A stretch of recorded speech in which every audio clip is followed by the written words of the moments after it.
bonjour à toutes et à tous.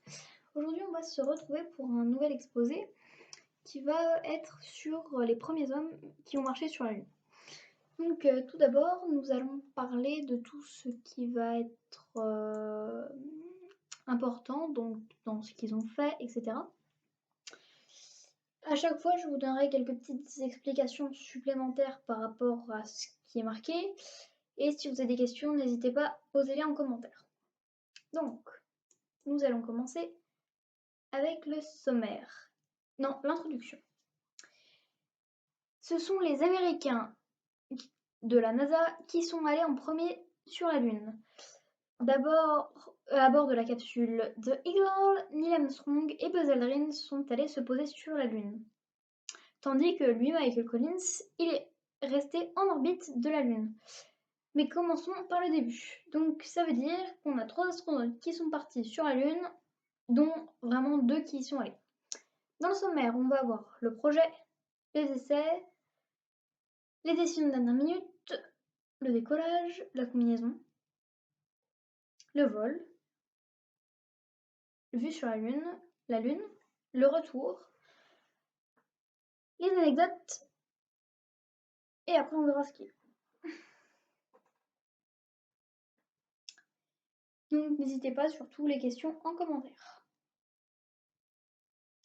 Le projet. C'est dans le projet Apollo 11 que Neil Armstrong, Buzz Aldrin et Michael Collins sont affectés.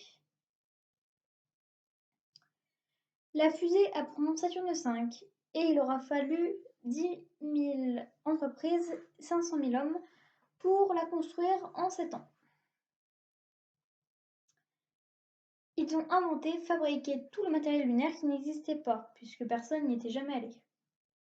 Les essais. La NASA a construit un simulateur de la capsule The Eagle et l'équipage s'entraîne pour se poser sur la Lune.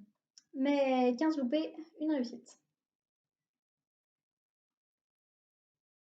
Donc en fait, on voit que c'était très compliqué de se poser sur la Lune et qu'ils ont eu qu'un seul essai. Ensuite, ils ont dit, vous savez faire, on y va.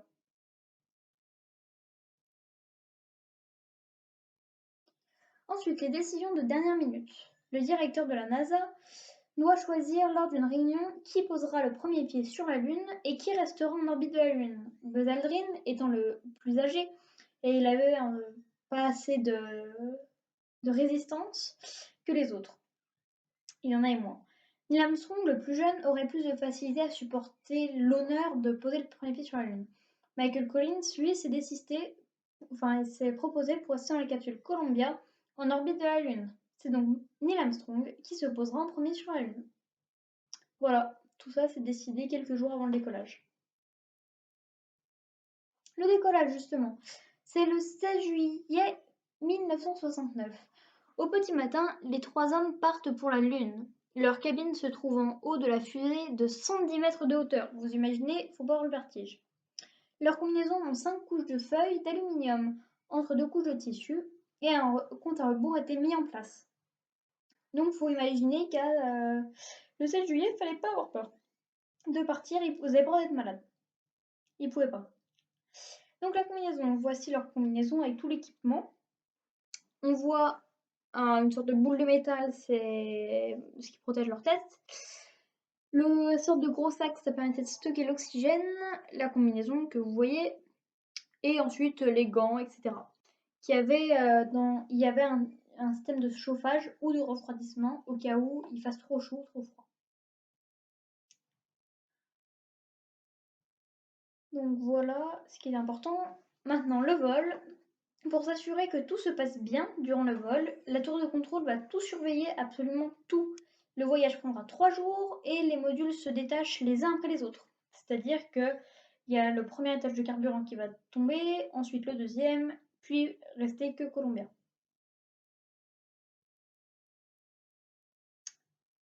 Donc voici en haut la tour de contrôle, vous voyez, il stressait énormément jusqu'à ce qu'il se pose dans la mer.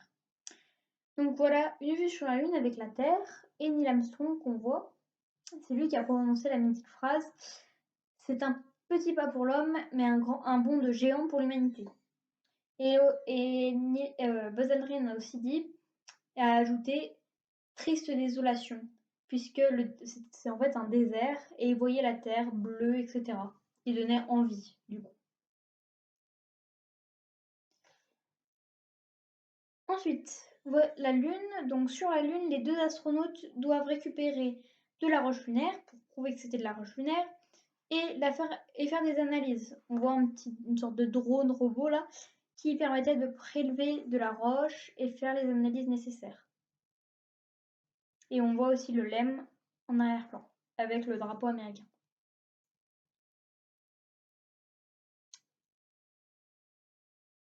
Désolée, c'est un petit peu long. Ensuite, le retour. Pour rentrer sur Terre, ils doivent se raccrocher à la capsule Columbia. Cette opération est très délicate. Si Neil Armstrong et Buzz Aldrin se rataient, Michael Collins rentrerait malheureusement tout seul sur Terre. C'est-à-dire qu'eux, ils dériveraient peut-être dans l'espace ou ils tourneraient en orbite de la Lune jusqu'à mourir.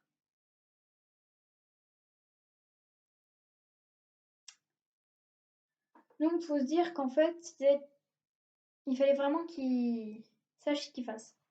Donc ensuite, Neil Armstrong, dans les anecdotes, a vu un point blanc noyé. La tour de contrôle s'est inquiétée. Il croyait que c'était un morceau de compartiment qui arrivait sur eux. Ensuite, Michael Collins les a sauvés en donnant avant la mission un stylo à Buzz Aldrin qui leur a permis de démarrer les moteurs du LEM car il y avait un bouton qui avait cassé. Les trois amis sont allés acheter un drapeau américain dans une station-service et une barre en métal comme il n'y a pas de vent pour planter le drapeau. Et enfin, merci de votre écoute, c'est très gentil. Je vais mettre un quiz en description si jamais vous voulez